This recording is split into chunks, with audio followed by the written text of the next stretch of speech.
Hello दोस्तों, राधे राधे। कैसे हो आप सब? आशा करती हूँ आप सभी अच्छे होंगे। स्वागत है आपका फिर से एक नए ब्लॉग में। सुबह के बजे हैं 8:30। बच्चे दोनों स्कूल चले गए, उनको नाश्ता बनाकर सुबह ही दे दिया था। उसके बाद बाहर छत को धो दिया। जैसे कि आपने पहले देखा था ब्लॉग में, कल भी मैंने छत की धुलाई की थी, लेकिन वापस से फिर से छत को साफ कर दिया पानी डालकर, क्योंकि गर्मी इतनी ज़्यादा है, 2-3 मिनट में ही छत एकदम सूख जाती है। और जो काम मैं आज करूँगी उसमें छत की सफाई बहुत ज़्यादा ज़रूरी है। और जो पॉलीथीन थी वो भी मैंने साफ़ करके सुखा दी है। तो यहाँ आलू ठंडे भी हैं और हल्के-हल्के गरम भी है, तो इसलिए इस मैशर से ही इनको फोड़ रही हूँ, क्योंकि गरम आलू हाथ में चिपक जाता है तो फिर जल जाते हैं हाथ। और गर्मी इतनी ज़्यादा, कोई थोड़ी भी चीज़ अगर गलती से भी गरम लग जाती है तो बहुत जलन होती है। तो बस यहाँ आलू फोड़ लेती हूँ। ताज़ा हरा धनिया मिला है घर का ही, और हरी मिर्चें सबको डालकर मैं यहाँ तैयारी कर लेती हूँ आलू की पिट्ठी बनाने की, आलू का पेस्ट बनाने की। और यहाँ मैं बनाऊंगी आज व्रत वाले आलू के पापड़, जो कि आगे आने वाले नवरात्रि रहेंगे उनमें काम आ जाएंगे। नवरात्रि निकल भी गई, अब आएंगी कार्तिक वाली नवरात्रि, तो उनके लिए तैयारी कर रही हूँ मैं अभी से ही, इतने महीने पहले ही। क्योंकि ये सब तैयारी ज़्यादातर लोग करते हैं होली से पहले, लेकिन हमारे नहीं हो पाई किसी वजह से। तो अब तैयारी हो रही है वो, क्योंकि धूप भी बहुत अच्छी तेज एकदम चटक धूप है, एक दिन में ही पापड़ सूख जाएंगे। तो बारीक धनिया काट लिया है, साथ में ये हरी मिर्च कूट ली है, और इसमें डालूंगी मैं व्रत वाला नमक। तो वही मैं पैकेट को फाड़ रही थी, क्योंकि और मेरे हाथ आलू में हो रहे थे तो ये कट नहीं रहा था, क्योंकि आलू चिपक रहे थे हाथ पर, कैंची बहुत ज़्यादा फिसल रही थी। तो जैसे तैसे मैंने इसमें होल किया, इसमें डाल दिया नमक। और गर्मी इतनी ज़्यादा है, कोई भी मतलब थोड़ा सा भी अगर मोटा कपड़ा होता है ना, उसको पहनने का बिल्कुल भी मन नहीं करता है। और साथ में सूट के साथ जो इतने भी दुपट्टे आते हैं उनको ओढ़ने का मन नहीं करता है। तो यहाँ अलग ही दुपट्टा ओढ़ लिया है, क्योंकि गर्मी इतनी ज़्यादा है। बस या तो कॉटन के दुपट्टे हों, या बहुत ही हल्के वाले सूती जो अलग से ही आते हैं रेयॉन वाले कपड़े के, वो दुपट्टे हों, वो ही सिर पर भी टिकते हैं और धूप से भी हमें बचाते हैं। वरना तो सूट के साथ जितने भी दुपट्टे आते हैं, मेरे पास कितने ही दुपट्टे पड़े हुए, लेकिन मैं नहीं ओढ़ती हूँ, क्योंकि गर्मी इतनी ज़्यादा है, ऊपर से वो सिर पर नहीं टिकते हैं। तो बस यहाँ पॉलीथीन को मैंने बिछा लिया था धोकर, और अंदर से ही तैयारी करके लेकर आई थी सारी। पेस्ट बनाकर गोले छोटे छोटे बना लिए थे, जैसे लोई बनाते हैं आटे की, उस तरह से बना ली थी। और एक ले लिया है रिफाइंड का पैकेट, रिफाइंड तेल जो आता है उसका खाली पैकेट। और पहले अलग तरीके से बनाते थे, लेकिन इस तरीके से 10 मिनट में मेरे सारे पापड़ बन गए थे। तैयारी पूरी अंदर बैठकर की थी, और लाकर फटाफट बस एक लोई रखो और ऊपर से चकले के साथ नीचे को प्रेस करो, तो एकदम बढ़िया पापड़ बनकर तैयार हो गए। और सुबह सुबह इसलिए बनाया कि पूरे दिन फिर धूप लगती रहेगी तो ये अच्छे से सूख जाएंगे, तो इसलिए सुबह ही बाहर वाला काम ख़त्म कर दिया है।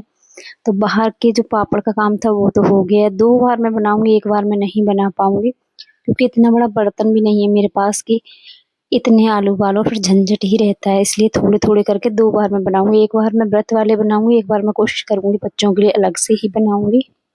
और अंदर आकर सबसे पहले आज मुझे ये पंखा इतना ज़्यादा गंदा लग रहा था, और बहुत धीरे धीरे चल रहा है पंखा, तो आज कर लेती हूँ ये पंखे की सफाई। और यहाँ पर ना बाहर वाले बेड पर 3 गद्दे लगे हुए हैं, लगातार एक के ऊपर एक, एक के ऊपर एक 3 गद्दे डाले हुए हैं। तो जिसकी वजह से जो रुई वाला गद्दा होता है उसमें सब गर्मी निकलती है, तो इस गद्दे को भी हटा कर रखूँगी बेड में, और फोम वाला गद्दा इस पर मैं अब डाल दूँगी। तो सोचा उससे पहले मैं अच्छे से जाले साफ़ कर लेती हूँ, क्योंकि अभी अभी धूल मिट्टी का काम खेतों में ख़त्म हुआ है, जिसकी वजह से बहुत ज़्यादा घर गंदा हो रहा है। तो धूल मिट्टी तो अब गर्मियों में यही हाल रहेगा, कितनी भी आप सफाई कर लो। बरसात का मौसम रहा और एक गर्मियों का मौसम रहा, कितनी भी सफाई कर लो, कीड़े गंदगी ज़्यादातर रहती ही रहती है। तो बस यहाँ नहाई धोई सब एक हो गई थी मैं। और मेरा क्या है, मैं सुबह ही नहा लेती हूँ, मुझसे बाद में नहाया नहीं जाता है, क्योंकि चाहे वापस से आप दोबारा नहा लो, लेकिन सुबह अगर नहा लेते तो ऐसा लगता है कि सारे काम खत्म हो गए। नहाकर लगता है कि हाँ हाँ कुछ काम भी हो गया घर का। तो बस नहा धोकर मंदिर से होकर आकर ही ये सब काम किए थे। और यहाँ जाले से साफ कर रही थी, इतने में ही ये बिजली का जो तार है वो मुझसे हट गया है। तो ये कोशिश कर रही हूँ इसको लगाने की, लेकिन मुझसे नहीं लगा। फिर मैंने ये सब काम छोड़ दिया। तो अच्छे से डस्टिंग करने के बाद, मतलब जाले वगैरह मारने के बाद, पूरा पंखा अच्छे से साफ किया। और पंखा साफ करने के बाद पंखा की स्पीड दोगुनी हो गई थी, क्योंकि पंखड़ियों पर जो धूल जमी रहती है वो हमें दिखाई नहीं देती, जिसकी वजह से पंखे थोड़ा सा कम चलने लगते हैं। ऐसा लगता है कि जैसे पंखे खराब होने लगे, लेकिन वो वजन हो जाता है ना धूल मिट्टी का, उसकी वजह से कहीं ना कहीं पंखे रुक जैसे जाते हैं। और आपको मैंने सेब के ऊपर दिखाई कितनी ज़्यादा धूल मिट्टी हो रही थी। ये कोई जाले साफ करने से नहीं, ये हो ही गई है, क्योंकि चारों तरफ उसका जो काम चला उसकी वजह से। और अभी आपने देखा था शायद से मेरे ब्लॉग में, 8 दिन नहीं हुए मुझे भी सेब साफ की थी मैंने, और वापस यही हाल। तो बस यही बार बार मेरी यही कोशिश रहती है कि अच्छे से साफ सफाई करके डस्टिंग कर दूं। कितने भी आप दरवाजे बंद कर लो, पर्दे बंद कर लो, खिड़कियां बंद कर लो, लेकिन धूल मिट्टी अपनी जगह बना ही लेती है, कहीं ना कहीं से आ ही जाती है। तो बस अच्छे से गीला कपड़ा ले लिया, सब कुछ अच्छे से साफ कर लिया, दरवाजा सेप वगैरह। और यहाँ बेडशीट भी बदल दी है, बाहर की बेडशीट बदली, साथ साथ अंदर की भी बदलूंगी। तो सोचा जब इतना कर ही रही हूँ तो ये अलमारी देखो, ये अलमारी भी हमारी ना मेरी ही वजह से टूट भी गई है, तो इसकी भी रिपेयरिंग होगी। अभी कब होगी वो मालूम नहीं। तो बस लगे हाथ ये सारे डिब्बे भी पहुँच दिए, और जितने भी डिब्बे थे, जितनी भी दालें थी, देख रही थी इसमें कोई ऐसी दाल तो नहीं जो सुखानी हो, तो वो सब भी काम समेट दिया। और इसी बीच आ गई थी परी लंच करने के लिए, क्योंकि परी सुबह 6:45 स्कूल चली जाती है, बहुत जल्दी स्कूल खुल जाता है, और 10:20 का समय हुआ है। तो ये आई है यहाँ पर लंच करने। तो उसको मैंने बना दिया था पास्ता और फ्रूटी। तो मैंने यहाँ पास्ता और फ्रूटी दे दी थी, साथ में 2 कोल्ड ड्रिंक की बोतल रखी हुई थी, उनमें थोड़ी थोड़ी ही कोल्ड ड्रिंक थी। को देखो गर्मियों में कोई भी किसी के घर भी जाता है या कोई हमारे घर भी आता है, तो हमारी भी कोशिश यही रहती है कुछ ना कुछ ठंडा दिया जाए। तो बस ये कोल्ड ड्रिंक रखी हुई थी, तो एक गिलास मैं अपने लिए कर लिए बीच में, और एक गिलास मैं परी के लिए कर दिए। तो बस कोल्ड ड्रिंक के साथ थोड़ी नमकीन ली, बीच में अपना हल्का सा नाश्ता किया, वापस से लग गई अपने घर के काम में, जो कि मुझे आज करना ही करना है। डस्टिंग अच्छे से डस्टिंग होती रहती है, हफ्ते 15 दिन में तो घर साफ सुथरा रहता है।